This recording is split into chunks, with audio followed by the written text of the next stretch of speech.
Back after an 8-month hiatus, it's the DigiKnow Podcast coming to you in audio-only format from my dining room table. It's the DigiKnow Podcast, episode 11, where today we're talking about Google Local Actions. What are Google Local Actions, you ask? Hey, great question. Thanks for asking. Let's find out. To best explain what Google Local Actions are, let me give you a theoretical example, okay?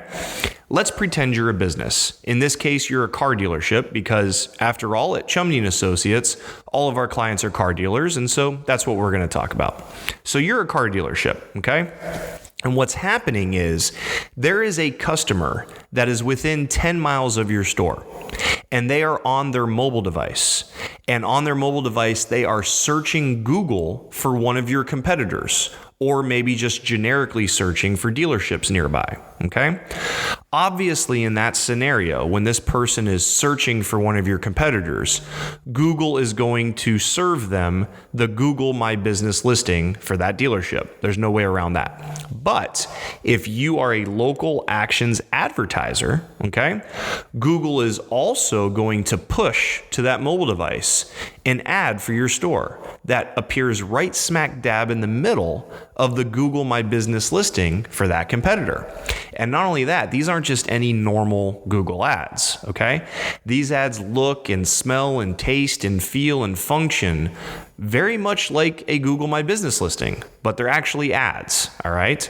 And yes, of course, these ads link to your website, but that's not what they're optimized to do. Okay, so somebody clicks on the ad to visit your website, fine. You're going to get that additional website traffic and you're going to see that traffic in Google Analytics. And that's great, but that's not what these ads are optimized to do. Instead, these ads are actually optimized to try and get people to convert directly off the ad as a lead to your store immediately, bypassing your website completely. How does that happen? Well, these ads have on them a big fat click to call button, and they also have a big fat click for directions button right there on them.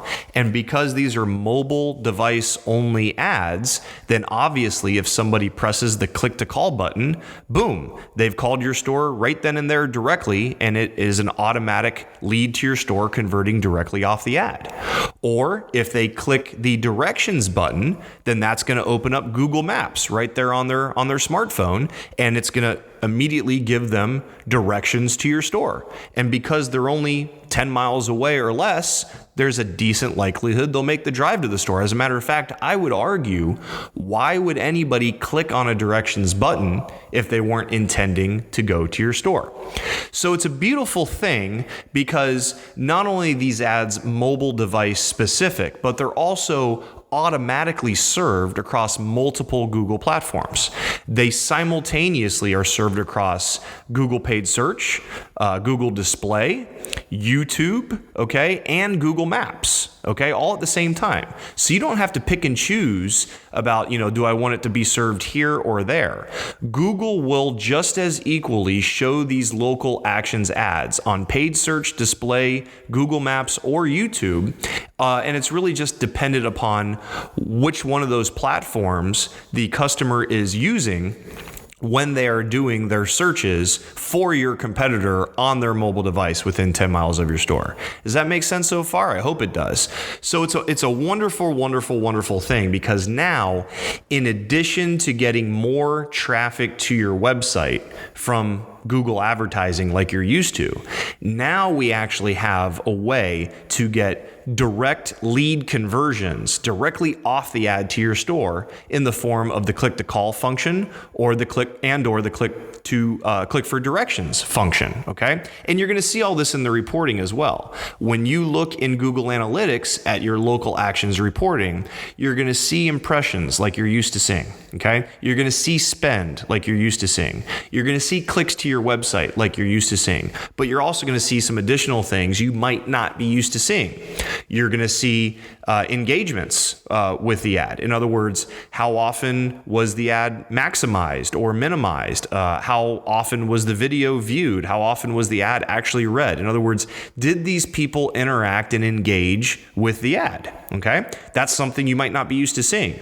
More importantly, okay, you're going to be able to see click to calls directly off the ad and click for directions directly off the ad. So you might be able to see 3,000 additional clicks to your website, but then maybe another 100 additional click to calls to your store, and maybe a couple hundred click for directions to your store. And again, these are only being served within 10 miles of your store. Why would somebody click on the directions button if they weren't intending on visiting your store? Lastly, what you may also see is store visits. Now, let me comment on that for a second. When Google first came out with this product, it was actually a couple years ago, and it was local campaigns, okay? And local campaigns still exist. So if any of this is sounding familiar to you and you're thinking to yourself, Paul, this is old news, well, that's because you're getting it confused with local campaigns. So local campaigns was created a couple of years ago, and it operates exactly the same way I just described. However, local campaigns are optimized for the store visit, where they're actually trying to get people not just to click the directions button, but to actually physically show up at the store. And therefore, Google is actually tracking these mobile devices to see if these mobile devices make their way to the store within 30 days of clicking on the directions button, okay? So those campaigns are optimized to get warm bodies at your place of business. As a result, though, they're a lot more expensive. As a matter of fact, Google recommends a minimum daily budget of $1,000 a day for local campaigns to be effective, which if you're a car dealer over the course of the month, that's a $30,000 plus budget just for that one thing.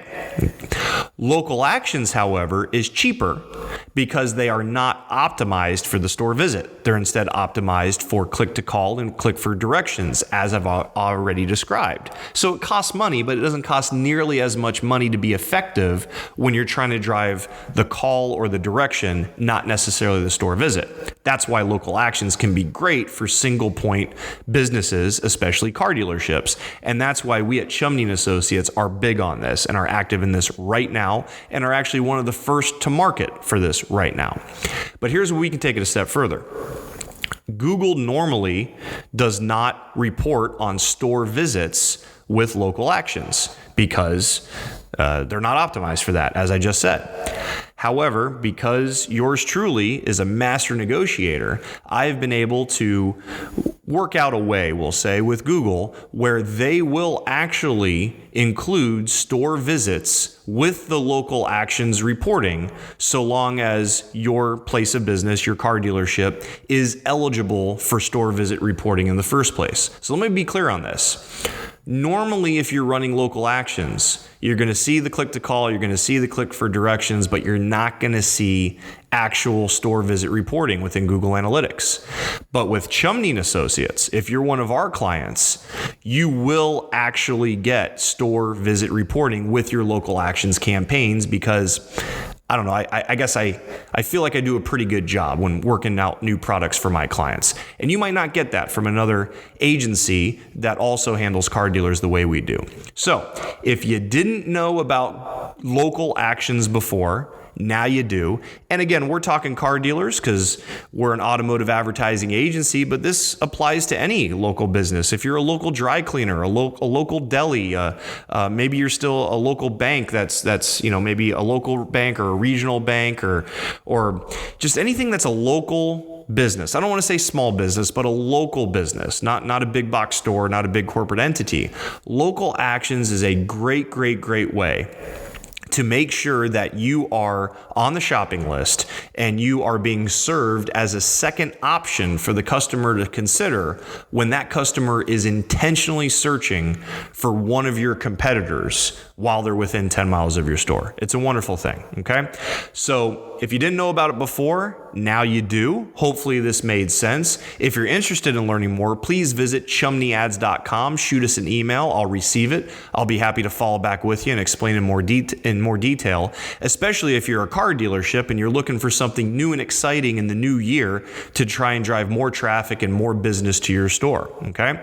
And if you thought you'd heard about this before and it was actually local campaigns and you didn't know about local actions, well, now you do. And if you want some help with it, again, again, visit our website, chumneyads.com, shoot me an email, and I'll help you with that as well, so long as it's not a conflict of interest. So this was the DigiKnow Podcast, episode 11, where we learned about Google local actions. Hopefully it was somewhat interesting, and hopefully you'll take advantage of it in the new year to drive more business to your local business in the new year.